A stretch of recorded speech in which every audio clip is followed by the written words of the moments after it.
Good morning, goeiemôre, dumelang and sawubona. Warm greetings from South Africa.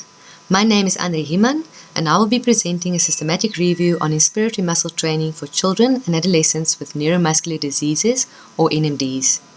In patients with NMDs, various pulmonary complications arise due to the underlying respiratory muscle weakness. As physiotherapists, we reason that if respiratory muscles can be strengthened or conditioned, it can lead to improved outcomes such as increased lung volumes, improved oxygenation and cough ability, maintaining the elasticity of the lung tissue and chest wall, as well as minimizing the restrictive effects of NMDs. From this review, however, we have learned that the solution is not that simple. Despite some positive results, inspiratory muscle training in NMD patients remain controversial. The following points will explain why. Inspiratory muscle training might have different effects depending on the underlying pathophysiology of the presenting NMD.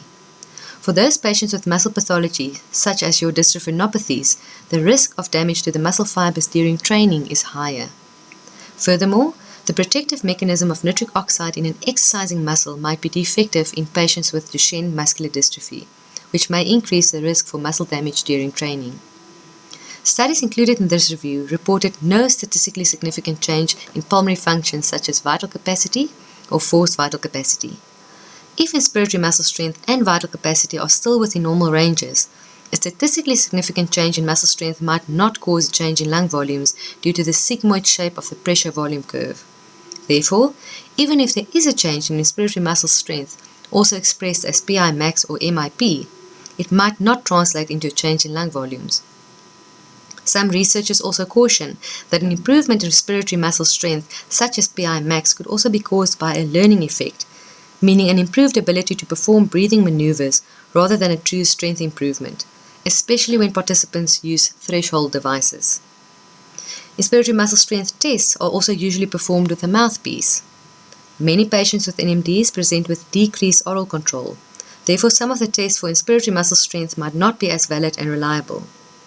Alternative techniques such as your sniff nasal inspiratory pressure or SNP, transdiaphragmatic pressure, and non-volitional tests such as twitch mouth pressure should be considered. In this review, the majority of studies on inspiratory muscle training included patients older than 10, so there is limited evidence for the pediatric and adolescent population. In order to determine the safety and efficacy of inspiratory muscle training in children and adolescents with NMDs, multi-center trials need to be conducted.